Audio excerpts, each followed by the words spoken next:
जय माँ तारा। आज की कहानी माँ तारा और उनके पुत्र बामा खेपा के नाम समर्पित है। आप सब भक्तों से निवेदन है कि इस कहानी को पूरा सुने और अपना सहयोग व अपनी राय दें। यह कहानी पूर्ण तरीके से माँ तारा के क्रोधित रूप से एक करुणामयी माँ के हृदय परिवर्तन की कहानी है, जहाँ पर एक साधारण सा बालक कैसे एक महान तांत्रिक बनता है और कैसे वो जग में इतना प्रसिद्ध हो जाता है कि संसार की कोई भी चीज़ उसके लिए नामुमकिन नहीं रहती है। शुरुआत करते हैं पश्चिम बंगाल से। पश्चिम बंगाल के एक छोटे से गांव में बामाचरण नाम के बालक का जन्म हुआ। बालक के जन्म के कुछ समय पश्चात ही उनके पिता सर्बानंद चटर्जी का देहांत हो जाता है। माता पिता काफ़ी गरीब थे, अब तो माँ विधवा हो चुकी थी। 2 बच्चे और थे जिनका पालन पोषण आसान नहीं था, जिनके पालन पोषण में काफ़ी समस्या आ रही थी। तो उन्हें उनके मामा के पास भेज दिया गया। मामा तारापीठ के पास के ही एक गांव में रहते थे। जैसे कि आमतौर पर अनाथ बच्चों के साथ होता है, बहुत अच्छा व्यवहार नहीं था मामा मामी का। तो धीरे धीरे बामाचरण की जो रुचि है वो बाबाओं की तरफ ज़्यादा होने लगी। गांव में एक मसान में आने वाले बाबाओं की संगत में रहते रहते बामाचरण का ध्यान जो है वो देवी की तरफ, देवी के प्रति उनका रुझान इतना बढ़ा कि वो तारा माई को अपनी बड़ी माँ कहने लगे और अपनी माँ को छोटो माँ कहने लगे। बामाचरण हमेशा शमशान की जलती हुई चिताओं के पास बैठ जाते, उन चिताओं से बात करते, वहाँ की हवाओं से, पेड़ पौधों से बात करते। धीरे धीरे बामा जैसे जैसे बड़े होने लगे, अपनी युवा अवस्था की तरफ जाने लगे, उनकी इन सभी हरकतों की वजह से लोग उन्हें बामाचरण कम और बामा खेपा ज़्यादा बोलने लगे। उनके नाम बामा के साथ में एक उपनाम जुड़ गया। लोग उन्हें आधा पागल समझते थे। अब उन्हें यह नहीं पता था कि किस उच्च कोटि के महामानव उनके साथ रह रहे हैं।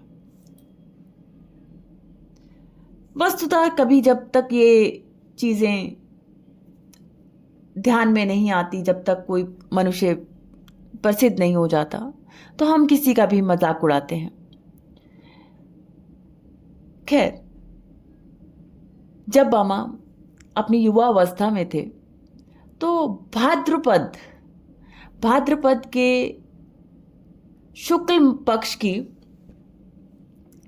तृतीया तिथि थी, जहां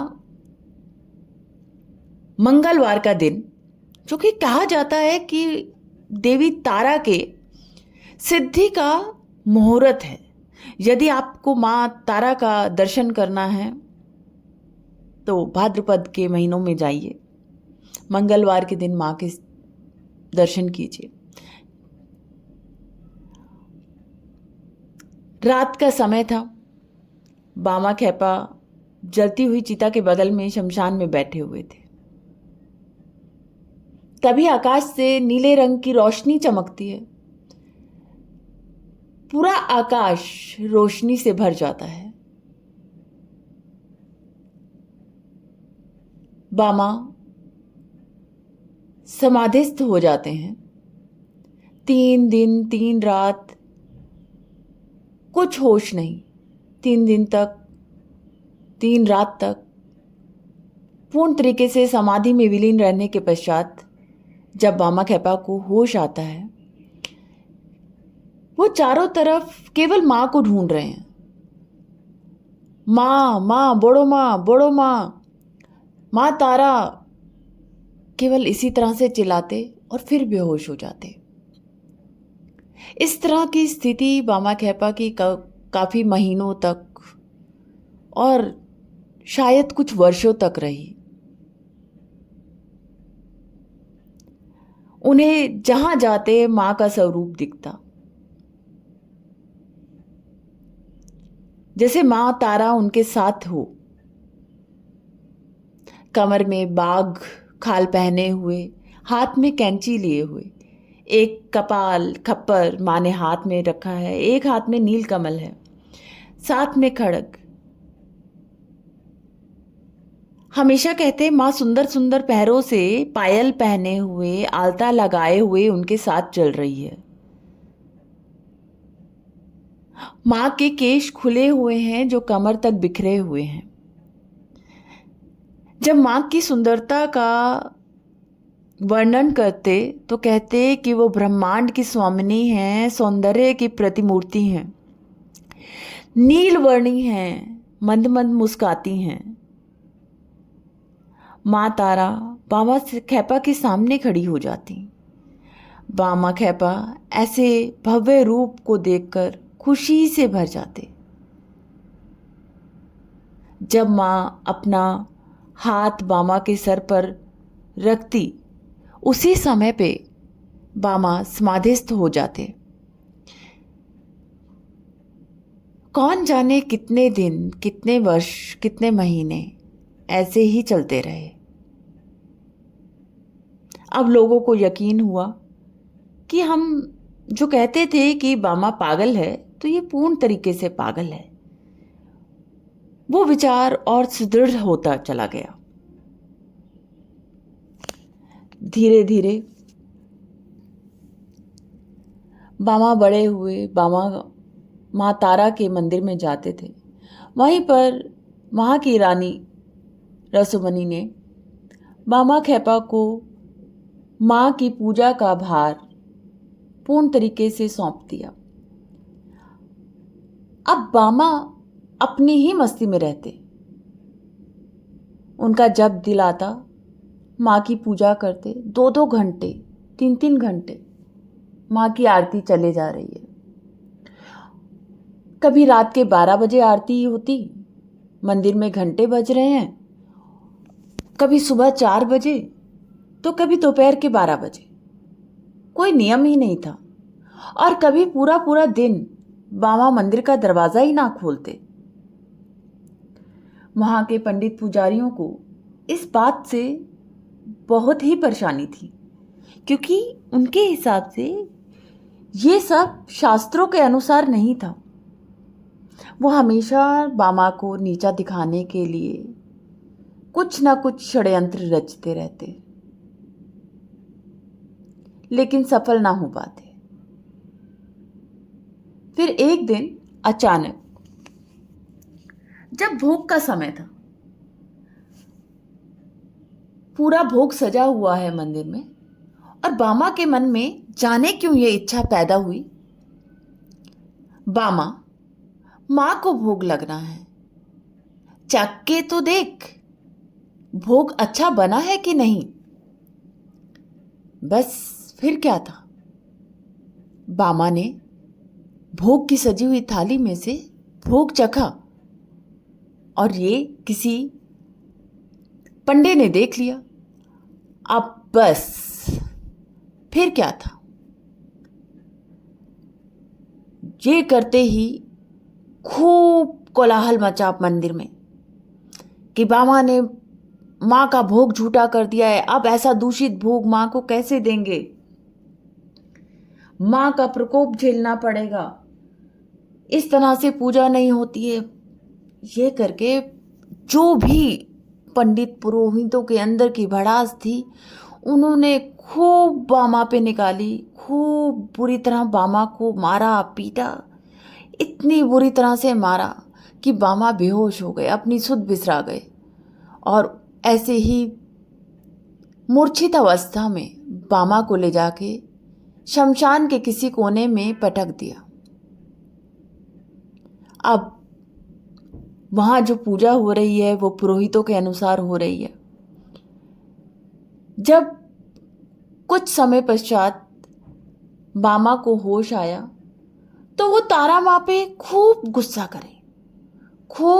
करें कि तुमने मुझे बिना वजह ही पिटवाया।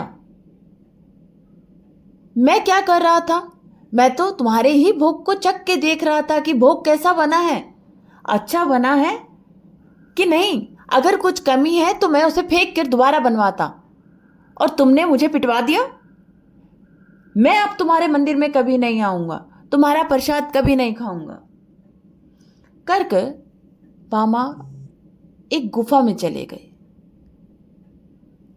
देह दुख रही थी, भूखे प्यासे वहां पर पड़े थे।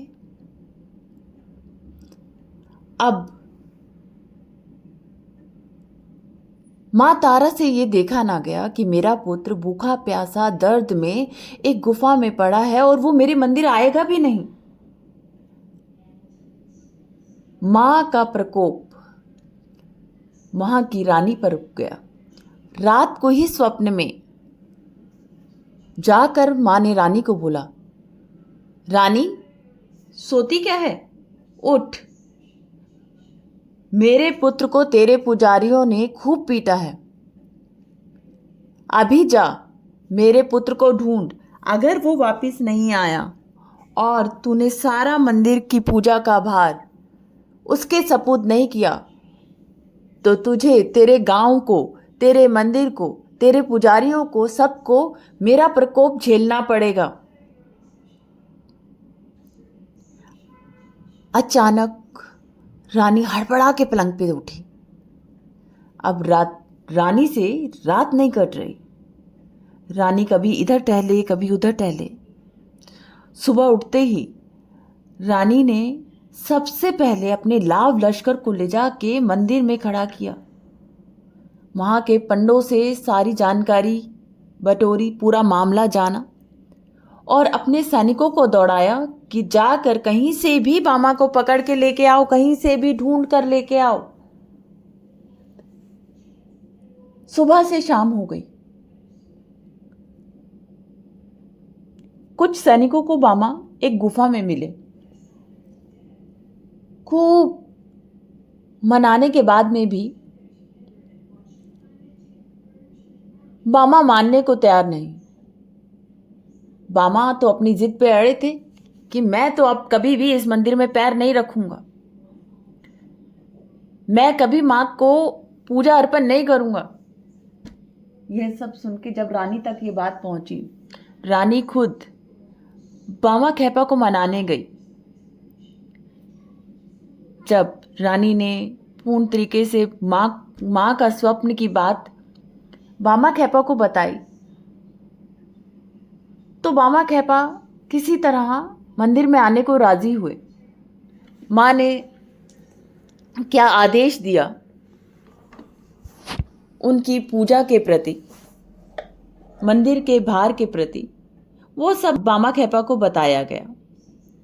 और पंडित पुजारियों को भी ये बताया गया कि ये मंदिर बामा खेपा का है, मां तारा बामा खेपा की है। तो बामा जैसे चाहे, जब चाहे, जिस विधि से चाहे मां की पूजा कर सकता है, जैसे चाहे वैसे भोग लगा सकता है, जब चाहे उस समय पे पूजा कर सकता है। उसे कोई रोकेगा टोकेगा नहीं। यदि किसी ने कुछ भी षड्यंत्र रचा या किसी तरह का कोई भी हस्तक्षेप किया तो वो राजदंड का अधिकारी होगा। अब पूजा वैसे ही चलती रही जैसे बामा चाहते थे। दोबारा से सारा मंदिर का भार, मंदिर का कार्य पूरी तरह से बामा के अनुसार चलने लगा। कुछ समय पश्चात खबर आई कि बामा खेपा के मां का निधन हो गया। गांव नदी के दूसरी तरफ था। वो जिद पे अड़ गए कि मां का जो अंतिम संस्कार है, मां का दाह संस्कार है, वो बड़ो मां के शमशान में ही किया जाएगा। अब बामा की जिद के आगे कौन उन्हें समझाता? बामा किसकी बात समझते? नाव वाले से पूछा कि तुम माँ के देह को जो वहां से इस तरफ ले आओ। नाव वाले ने कहा, बाबा ये नाव ही मेरे जीने का सहारा है। यदि ये बाढ़ में बह गई तो मैं किसे घर लेके जाऊंगा? मैं अपना घर कैसे चलाऊंगा? बामा के चेहरे पर रहस्यमयी मुस्कान आ गई। बामा ने अपनी माता के शव को अपने कंधे पर उठाया और खुद ही नदी पर से चलते हुए नदी के दूसरी तरफ शमशान में पहुंच गए। गांव वाले आंखें फाड़कर इस दृश्य को देखते रह गए। बामा की इच्छा के अनुसार बामा की छोटी मां का दाह संस्कार मां तारा के पास वाले शमशान में ही हुआ। अब बारी आई मृत्यु भोज की। जब मृत्यु भोज की बारी आई तो किसी ने ये नहीं सोचा था कि बामा जैसा पागल अपनी माता का भोज कितना भव्य करेगा। लेकिन बामा, उन्होंने कहा कि 20 गांवों को आमंत्रण दिया जाए। अब ये बात किसी के गले नहीं उतर रही है, कोई निमंत्रण देने के लिए तैयार नहीं। तो बामा खेपा ने खुद जाकर अपने भाई के साथ में सभी को 20 गांवों को निमंत्रण दे के आए। अब सब लोग मृत्यु भोज से ज्यादा इस बात में उत्सुक थे कि क्या होगा, ये कैसे इंतजाम होगा कि जहां पर 20 गांव के लोग खाना खाएंगे। लोग पहुंचे, लेकिन वहां का नजारा देखकर वो भी हैरान रह गए। सब्जी, चावल, आटे से भरी, अनाज से भरी बैलगाड़ियां भर भर कर अपने आप से आ रही हैं। एक काफिला मंदिर के पास पहुंचा और मंदिर के पास में सब्जी और अनाज का ढेर लग गया। अपने आप से उन्होंने खाना बनाना भी प्रारंभ कर दिया। दोपहर होते होते सुस्वाद भोजन की गंध भी इलाके में महक गई। अब प्रकृति भी अपना परीक्षण कब छोड़ती है। आसमान में बादल छाए, प्रकृति ने उग्र रूप धारण किया। बिजली कड़कने लगी, हवाएं चली, जोरदार बारिश का नजारा आने लगा। बामा खेपा अपनी जगह से उठे। जिस जगह श्राद्ध का भोज हो रहा था उस पूरी जगह पर बांस के एक डंडे से एक घेरा बना दिया। घनघोर बारिश चालू हुई, लेकिन घेरे के अंदर एक पानी की बूंद नहीं गिरी। गांव वाले देख सकते थे कि वो जहां बैठकर भोजन कर रहे हैं वह हिस्सा पूरा ही सूखा है। घेरे के बाहर पानी की मोटी मोटी बूंदें पड़ रही हैं। जमीन से धाराएं बह रही हैं। वह पूरा इलाका जिसमें भोज हो रहा था, जहां आयोजन किया गया था, वो पूर्ण तरीके से सूखा था और हर कोई तृप्त हुआ। सबने छककर भोजन किया। अब बारी थी वापस जाने की। सभी गांव वालों को अपने घर जाना था। घनघोर बारिश को होते देख उन्होंने बाबा से अपनी चिंता का बखान किया। तो बाबा ने मां करुणामयी तारा को अपना अनुरोध पेश किया और देखते ही देखते आसमान पूरी तरह साफ हो गया। धूप खिल गई। लोग बड़ी ही सहजता से अपने अपने गांव तक पहुंचे। इस घटना के बाद में बामा खेपा की अलौकिकता के बारे में लोगों को पता लगा। धीरे धीरे लोगों की भीड़ बामा खेपा के तारापीठ की ओर बढ़ने लगी। कोई बीमार आता, बामा खेपा उसके सर पर हाथ फेर देते, वह स्वस्थ हो जाता। निसंतानों को संतान की प्राप्ति होती, जो जिस भी मनोकामना के साथ आता वो तारापीठ में आकर पूरी होने लगी। बामा खेपा कुछ भी बिना चखे माँ को भोग नहीं लगाते थे। माँ भी कहते हैं कि खुद आकर बामा खेपा के साथ खाना खाती थी, उनके हाथों से भोजन ग्रहण करती थी। ऐसे महान संत, महामानव अपने अंत समय में माँ के विग्रह में ही लीन हो गए। कई भक्तों को माँ तारा और बामा खेपा में कोई अंतर दिखाई नहीं देता। जय माँ तारा।